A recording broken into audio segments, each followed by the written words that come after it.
Last Monday, I took the train home to see my mother, who was having a heart procedure. She came through it fine, and I appreciate everybody's prayers. It was greatly appreciated by my family, especially my mother.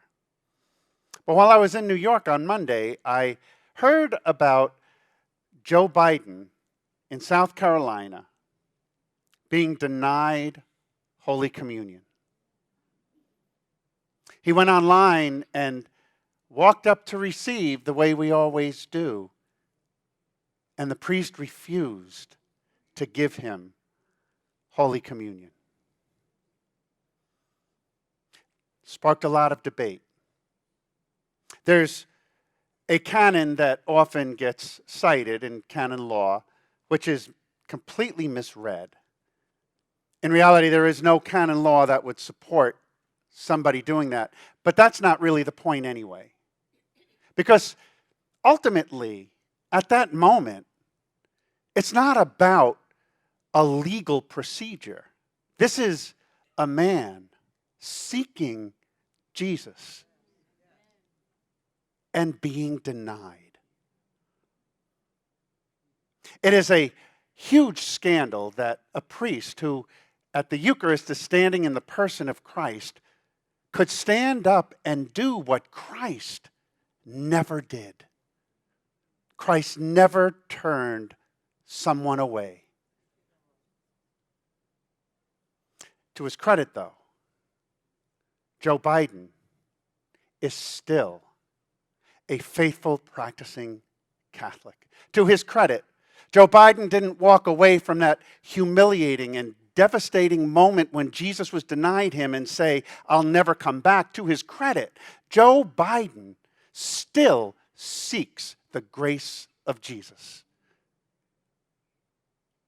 There have always been people in the church who act as an obstacle rather than an assist to Jesus. There have always been people in the church who will stand and block our way.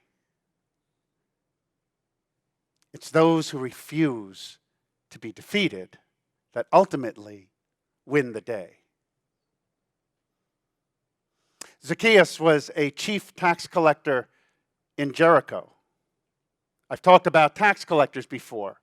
Those who took money from their countrymen, from their fellow Jews, and gave it to the Romans, which enabled them to occupy their homeland. It was a sin against their God. It was a sin against their country and their people. It was an awful thing to do. Zacchaeus was in Jericho, which was a very prosperous city. And so there were a lot of taxes to be paid. And he was the chief tax collector, which meant that he had several tax collectors who worked for him, who had several tax collectors who worked for them. It was a pyramid scheme, and everybody paid up. And so Zacchaeus was not just a traitor. He was not just a sinner. He was an exceedingly wealthy man. And you can picture the scene, and it's almost funny.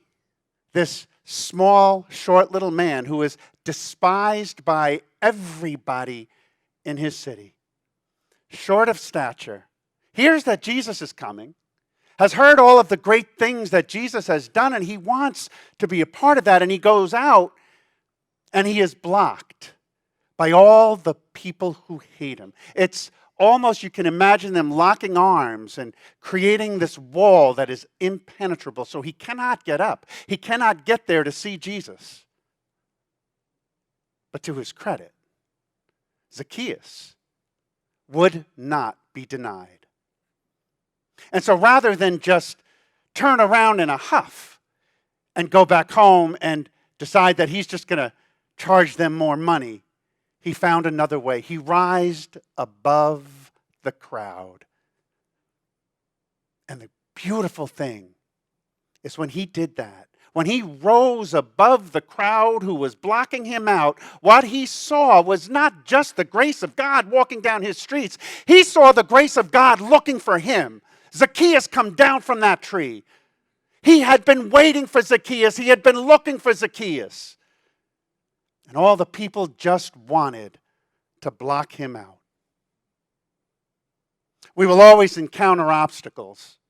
We will always encounter people, events, occasions that will be like a stone wall that is impenetrable, that we just can't see beyond. There will always be those moments in our lives when we look for Jesus but can't see him because we're too angry, because we're too hurt, because we're too frightened, because we're too exasperated. There will always be moments in our lives when we look and can't find him. The victor is the one who finds a way to rise above the wall. Because when we do that, when we rise above anger, when we rise above our fear, when we rise above our frustration, when we rise above every obstacle that the devil will try and throw in our way, then what we see is a God who is looking for us, even more than we are looking for him. There is a God who is calling us by name and saying, come to me. Whatever you did, I still love you. I still want you. Come to me. Whatever has kept you away in the past, don't let it keep you away now. Come to me. Whatever you have to rise above it. Whatever you have to climb up to get there, climb up. Because it is so worth it. Not just because we get to see Jesus, but we get to see a Jesus who is looking for us. And we have to allow ourselves to be found. Allow ourselves to be found by his grace. Allow ourselves to be found by his mercy. Because those walls are never going to go away. They are never going to crumble. They will always be there. It's what we do when they come up that matters. I am always in awe of people who can climb above. I cannot imagine what it must be like to hear from the doctor that you have breast cancer or any other kind of cancer. It is like saying you are dead. It's an awful thing to hear, but for those brave men and women, and particularly the women who have done this with breast cancer, to be able to rise above that, to be able to rise above that horrible C word, to be able to rise above the fear, rise above the anxiety, rise above everything that you're hearing and say, no, my Jesus is here and he is looking for me, and I will allow myself to be found because there is grace to be had. There is mercy to be had. There is a power to be had. But we can't have it if we stay on the other side of that wall. The world will never stop. They will never tire of trying to keep us away. There will always be attempts to tell us you're not worthy.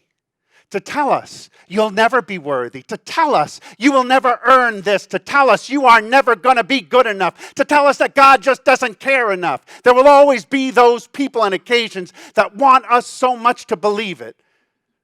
And sometimes it's hard, but we got to get up a tree. We got to find a way to climb up above those walls. Because to get above and to see from that vantage point, a God who is so in love with you that he is seeking you out, it's worth the climb. God is looking for you. Jesus is searching for you. His grace, his peace, his mercy are all worth fighting for. He's looking for you.